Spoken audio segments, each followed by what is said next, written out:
Olá, o Justiça em Questão de hoje fala sobre violência contra a mulher. Entenda qual a diferença entre feminicídio e homicídio e a importância dessa distinção. Saiba mais sobre o projeto realizado em algumas unidades prisionais do Estado que deu origem a uma revista e a uma exposição fotográfica. Entenda o que é o seguro de viagem e veja quando é necessário adquirir essa modalidade de serviço. E mais, o JQ também fala sobre a liberdade de expressão.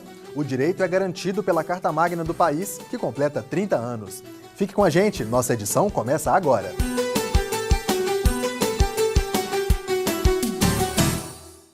Feminicídio é o termo usado para denominar assassinatos de mulheres cometidos em razão do gênero, ou seja, quando a vítima é morta por ser mulher. De acordo com o Código Penal, a prática é um agravante do crime de homicídio e é classificado como crime hediondo. Mas aí surge uma dúvida. Se a Constituição Federal determina que todos os cidadãos são iguais perante a lei, por que existe a diferenciação entre homicídio e feminicídio? Entenda na reportagem. Ângela Diniz, Eloá Pimentel, Mércia Nakashima, Tatiane Spitzner, entre tantas outras. Mulheres de diferentes tempos e condições sociais, vítimas do mesmo tipo de crime cometido pelos companheiros ou maridos. Foi por causa desse tipo de situação que, em 1980, 3 jornalistas mineiras resolveram ir às ruas, junto com outras pessoas, para lutarem pelo direito de viver e viver sem violência. Nascia o movimento Quem Ama Não Mata. Nos anos 80, aconteceram em Belo Horizonte e em diversas regiões do país assassinatos de mulheres pelos seus parceiros ou maridos, em função delas não quererem mais manter a relação. Isso causou uma comoção social muito grande e um grupo de mulheres de Belo Horizonte resolveu protestar.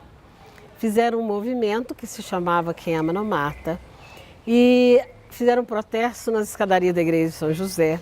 E aquelas imagens correram o país inteiro e tiveram repercussão internacional, porque havia uma verdadeira crise de assassinatos de mulheres. Pouco mais de uma década, em 1992, a morte da atriz Daniela Pérez, assassinada por seu par na novela, seria mais um capítulo desolador dessa história de violência contra as mulheres. A mãe da atriz, a novelista Glória Pérez, encabeçou um movimento popular, recolhendo mais de 1 milhão de assinaturas para pedir a inclusão do homicídio na Lei dos Crimes Hediondos. Em 2006, foi criada a Lei Maria da Penha, que trouxe mecanismos de combate à violência doméstica e familiar contra a mulher. Quem dá nome à lei é uma farmacêutica que ficou paraplégica após sofrer a violência cometida pelo marido. Essa médica também foi uma vítima, mas antes que o pior acontecesse, foi salva pela ajuda da família. Eu sofri uma violência, o meu agressor foi o meu próprio marido na época. Ele me prendeu em casa, ele me agrediu, não me deixou sair de casa e eu fui salva. Alguns vizinhos tentaram me resgatar, tentaram ligar para a polícia, na verdade. E tiveram na noite que eu fui agredida 5 chamadas à polícia. Mas não foi possível a polícia ir lá porque só tinha uma viatura no dia e essa viatura estava em outro atendimento. E aí eu consegui sair porque eu consegui o telefone de volta que ele tinha pegado e consegui falar com a minha irmã, com a minha mãe, que levaram a polícia até lá para poder me tirar de casa. A perpetuação da violência contra a mulher exigiu mais mudanças legais. 9 anos depois da criação da Lei Maria da Penha, em 2015, o Brasil incluiu no Código Penal brasileiro a tipificação do crime de assassinato de mulheres. O ato passou a ser tratado juridicamente como feminicídio. Feminicídio é uma qualificadora do crime de homicídio. O artigo 121 traz matar alguém. Para se tornar um feminicídio, tem que ter determinadas características nesta vítima de homicídio ou de tentativa de homicídio. Se ela for mulher, se o homicídio tiver como vítima uma mulher, já caracteriza por si só um feminicídio. Agora, além da mulher, eu posso ter situações em que também configuram o feminicídio? Sim, num transgênero. Só que, para que isso seja de fato inserido nesta qualificadora, eu tenho que ter determinadas circunstâncias que envolvem essa ação contra essa pessoa que tem a opção do gênero feminino. Nas ruas, algumas pessoas reconhecem a necessidade dessas mudanças. Tem que ser tratado diferente, porque senão vai se tornar uma coisa banal. Eu não acho justo a mulher ser tratada como objeto, não. Mulher merece respeito. É importante estar trabalhando isso, sabe? A mulher está ocupando o seu espaço no meio de trabalho e vejo que ainda tem muitas mulheres que estão na repressão ainda, né? Algumas vítimas conseguem denunciar a tempo, mas há uma diferença significativa entre mulheres negras e brancas. As estatísticas dizem que nos últimos anos no Brasil houve um aumento de 54,8% nos crimes que matam mulheres negras pobres. Nesse mesmo período, que foi os últimos 10 anos, caiu o número de mortes das mulheres brancas em 10%. Quer dizer, talvez as mulheres brancas tenham mais acesso aos meios de delação e com isso seus parceiros tenham mais medo de maltratá-las. Apesar do endurecimento das leis e da luta constante para que mais vítimas tenham acesso aos meios de proteção, os dados da violência contra as mulheres no Brasil continuam alarmantes. 5 espancamentos acontecem a cada 2 minutos. Um estupro acontece a cada 11 minutos.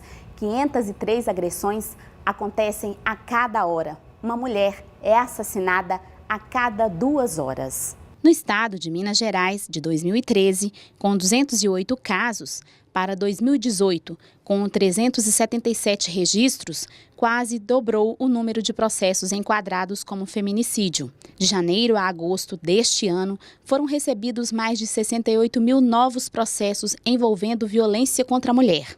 Na comarca de Belo Horizonte, foram instalados 4 juizados especializados no julgamento de processos dessa natureza.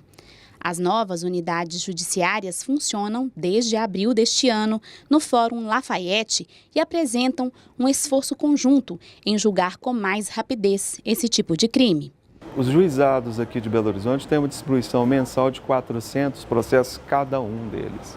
Então, cada juizado recebe em torno de 1.600 até 2.000 feitos por mês. Os movimentos em torno dessa prática, da estruturação das redes, da melhoria das condições de todos esses pontos que fazem a estrutura até o julgamento do processo vem sendo reforçado. E isso que faz com que a gente fique ainda mais feliz e entusiasmado com esses resultados. A Paula criou a página Colheres de Ouro na rede social Instagram. O nome é uma alusão às 5 chamadas feitas à polícia pelos vizinhos dela.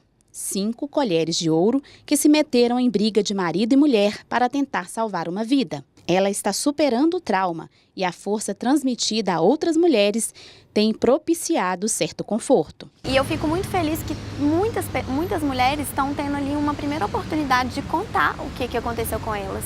Porque muitas delas nunca tiveram coragem. Então aquilo ali talvez seja um ambiente assim, de força, que elas consigam ler algumas coisas e até mesmo as que não passam por isso, elas consigam entender que elas possam estar num relacionamento abusivo, né? E que não necessariamente violência doméstica, violência contra a mulher é violência física. As outras violências também causam danos sérios à vida de uma mulher ou até mesmo o relacionamento abusivo ele é ruim para os dois. O movimento Quem Ama Não Mata sempre esteve ativo ideologicamente. Mas as mentoras dele não faziam manifestações há tempos. Neste ano, haverá o renascimento para incentivar a quebra do silêncio. Ultimamente, ao ler as estatísticas, o mapa da violência no país, nós ficamos estarrecidas de ver o quanto o assassinato de mulheres se tornou naturalizado. Resolvemos voltar a lutar abertamente, não mais silenciosamente, porque já chega de silenciar. Primeiro, nós estamos organizando um movimento de rua sob esse slogan, Quem Ama Não Mata, e para o qual nós convidamos todas as mulheres e todos os homens que sabem valorizar adequadamente suas mulheres. Todos estão convidados a estar conosco, chamando a atenção da sociedade para um problema que é gravíssimo. Em qualquer situação de violência, não se cale. Denuncie. Ligue 180. A gente volta daqui a pouco para falar da liberdade de expressão. E entenda o que é o seguro viagem e os benefícios desse serviço. O Justiça em Questão volta já.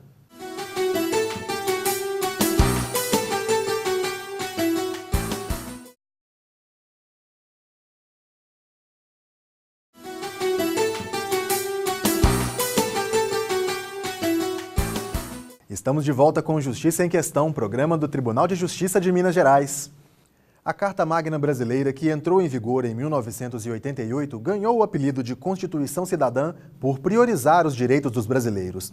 Entre os principais está a liberdade de expressão, celebrada como grande conquista. Conquista que se deve ao esforço de muita gente. Américo é jornalista. Viveu dias difíceis na redação do jornal onde trabalhava nos anos 70. Todos os assuntos que tivessem conotação política contra o regime militar eram imediatamente cerceados dos veículos de comunicação.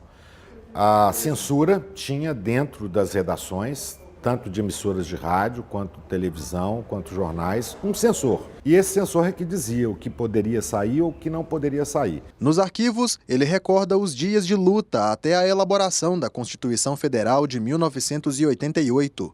Nela, há um capítulo destinado à comunicação social, graças ao esforço dele e de vários colegas. Nós nos mobilizamos naquela época com abaixo-assinado, com milhares de assinaturas.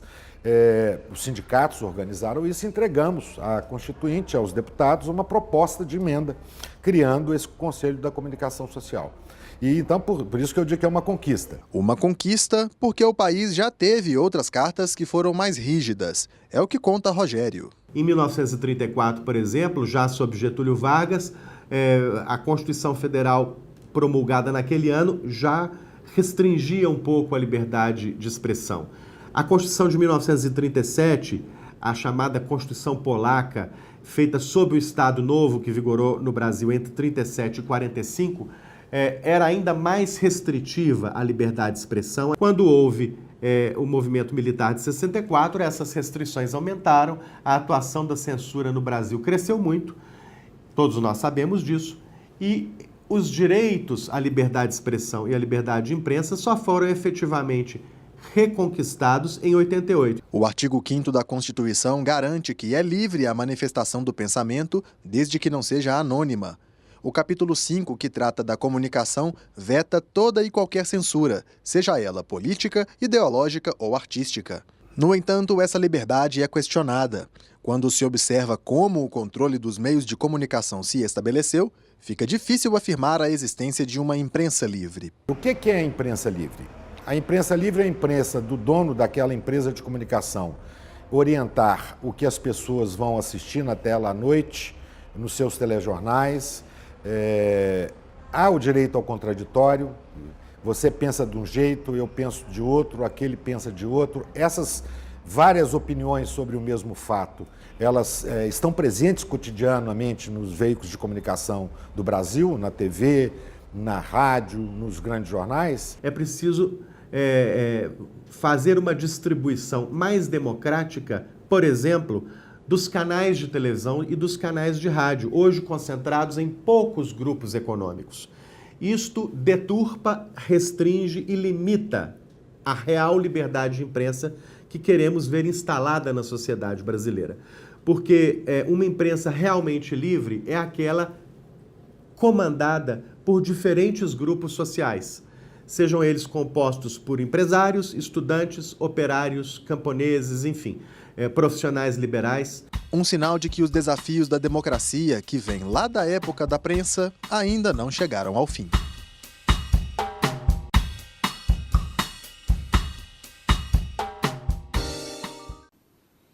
Quando pensamos em viajar, o ideal é observarmos todos os detalhes possíveis, das malas e passeios diários às reservas de hotéis e passagens. Afinal, não queremos que nada dê errado, para aproveitarmos bem o passeio. E aí entra também o seguro de viagem, uma assistência que vai ajudar muito caso ocorra algum contratempo, como o extravio de bagagens ou atendimento médico em outra cidade ou país. Isso pode evitar gastos extras e dor de cabeça com burocracias do destino escolhido. Entenda na entrevista de Silvana Monteiro. Bem, em quais casos é aconselhável que o consumidor contrate um seguro de viagens? É aconselhável que em todos os casos o consumidor contrate. Nós temos algumas coberturas do nosso plano de saúde, alguns cartões de crédito que fornecem, mas é bom avaliar quais os riscos que a gente corre na viagem que a gente vai fazer e cobrir esses riscos com seguros de viagem. Em alguns países, inclusive, isso é obrigatório, o consumidor então tem que pesquisar, saber qual a exigência do país que ele está indo, pesquisar as coberturas disponíveis e então contratar as que são para o caso dele. Certo. Existe aí diferença entre seguro de viagens e assistência de viagens? Basicamente, o seguro de viagem era quando o segurado desembolsava no caso de algum problema e depois a seguradora o reembolsava. E a assistência, ele usava a rede credenciada da seguradora, então quem pagava o fornecedor de serviço era diretamente a seguradora. Mas em 2016, a SUSEP, a Superintendência de Seguros Privados, regulamentou isso e hoje o seguro viagem é o termo correto para toda essa cobertura englobada. Certo. Quais tipos de cobertura é aconselhável que o consumidor contrate nesses seguros, assim, as mais básicas, o senhor diria? Principalmente de despesas médico-hospitalares e odontológicas, vale tanto para o nacional quanto para o internacional, mas outras podem ser agregadas de acordo com as características da viagem do consumidor. Então ele tem que pesquisar, verificar quais que se englobam, como extravio de bagagem, retorno de corpo ao Brasil, traslado do corpo, e então verificar quais que são as mais apropriadas para a viagem dele e contratar. Muito obrigada. Às ordens. No próximo bloco, o JQ mostra o projeto realizado em algumas unidades prisionais do estado que deu origem a uma revista e a uma exposição fotográfica. Voltamos em instantes.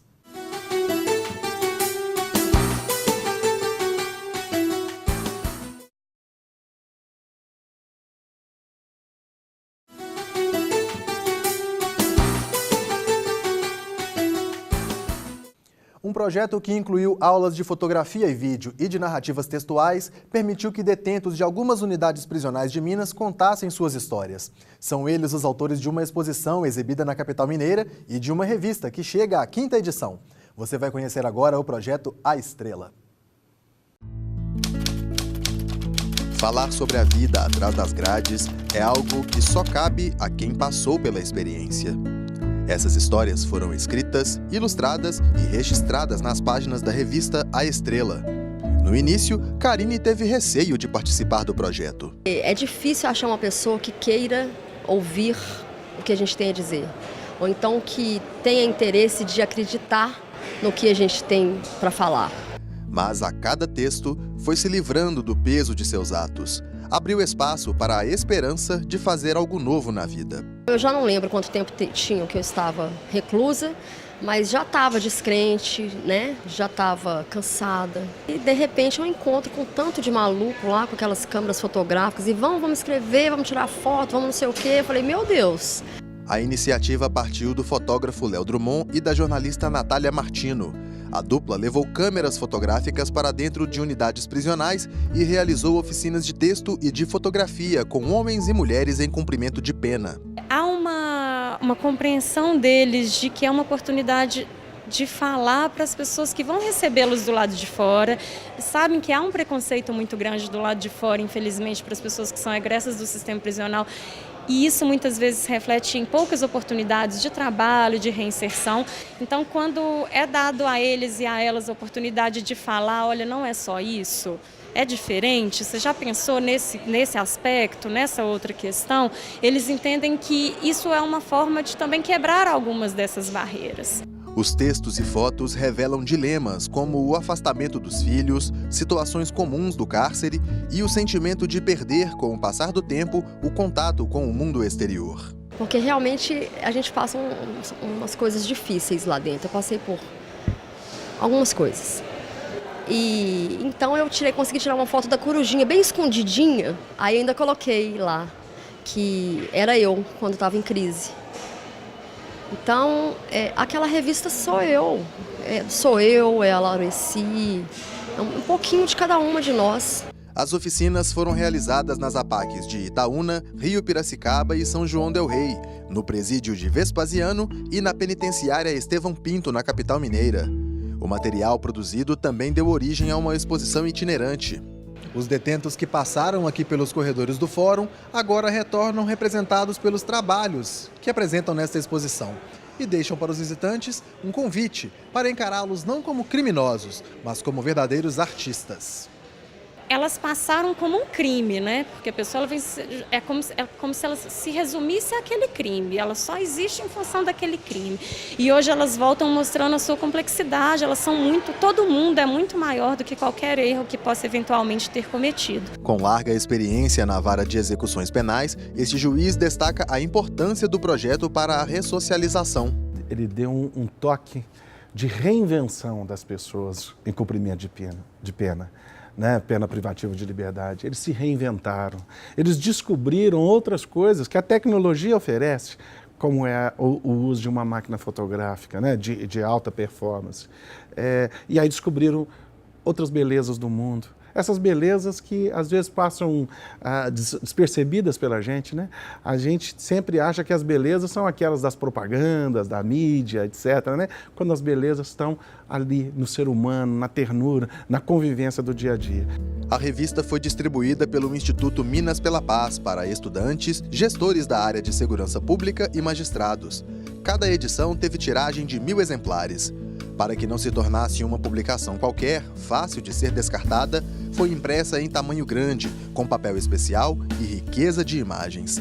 É possível também visualizar as edições pela internet.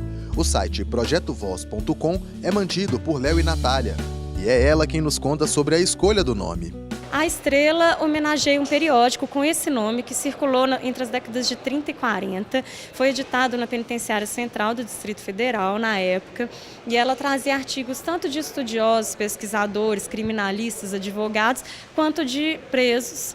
E o primeiro editorial desse periódico, ele diz algo como: por que discutir políticas carcerárias se as pessoas a quem essas políticas mais interessam, que são aquelas que estão presas, não podem opinar?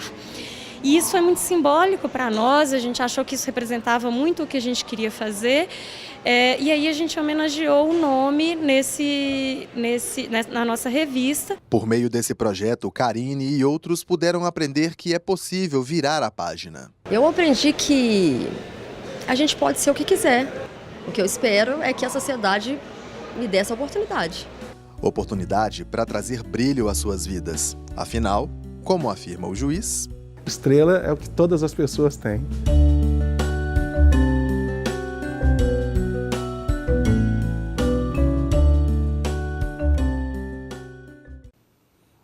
E uma última informação. As inscrições para cadastro de peritos, tradutores, intérpretes, leiloeiros públicos e corretores para atuar no TJ Mineiro já estão abertas. Desde o dia 25 de setembro, o cadastramento pode ser feito no Sistema AJ, Sistema Eletrônico Auxiliares da Justiça.